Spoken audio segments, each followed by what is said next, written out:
আসসালামুয়ালাইকুম, welcome to my YouTube channel.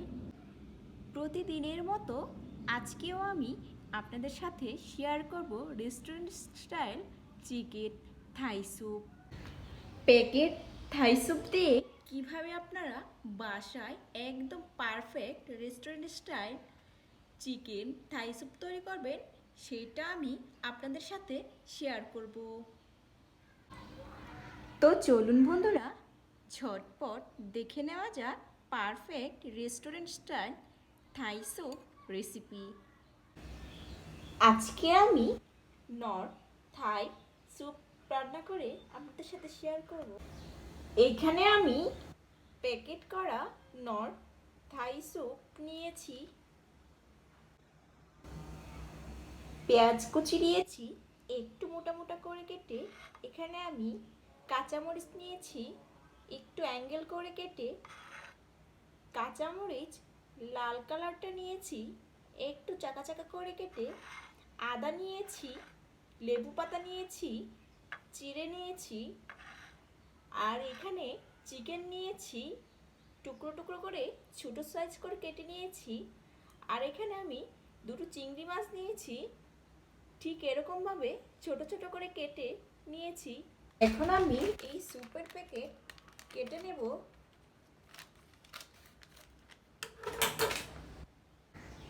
একটি বাটিতে ঢেলে নিলাম।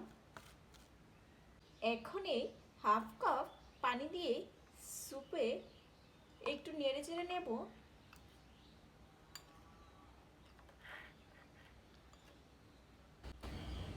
প্যাকেট স্যুপ দিয়ে যে এত মজার রেস্টুরেন্ট স্টাইল থাই স্যুপ তৈরি করা যায় বাসায়, আপনারা এই পুরো ভিডিওটি না দেখলে বুঝতে পারবেন না যে কত মজার স্যুপ তৈরি করা যায়।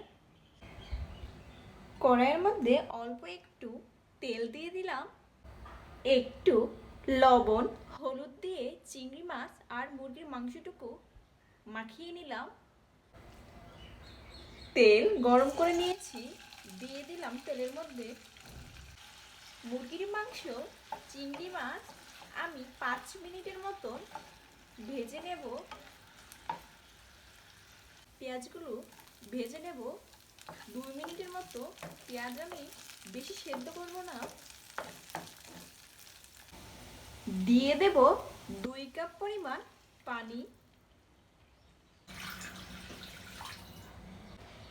আগে থেকে পানি দিয়ে গুলিয়ে রাখা স্যুপ ঢেলে দেব। অনবরত নাড়তে থাকবো আমি। 1 চামচ টমেটো সস নিলাম, ভিনেগার দিয়ে দিলাম 1 চামচ। এই সস আর ভিনেগার মিশ্রণ করে নেব। এবার দিয়ে দেব আদা কুচি, পাকা কাঁচামরিচ কুচি, দিয়ে দেব অ্যাঙ্গেল করে রাখা কাঁচামরিচ কুচি। ভালোভাবে একটু মিক্সড করে নেব। এবার স্যুপের মধ্যে দিয়ে দিলাম। একটু নেড়ে চেড়ে আমি ঠিক 10 মিনিট এই স্যুপটা রান্না করে নেব। কুচি করে রাখা লেবু পাতা দিয়ে আমি একটু নেড়ে চেড়ে স্যুপ নামিয়ে নেব।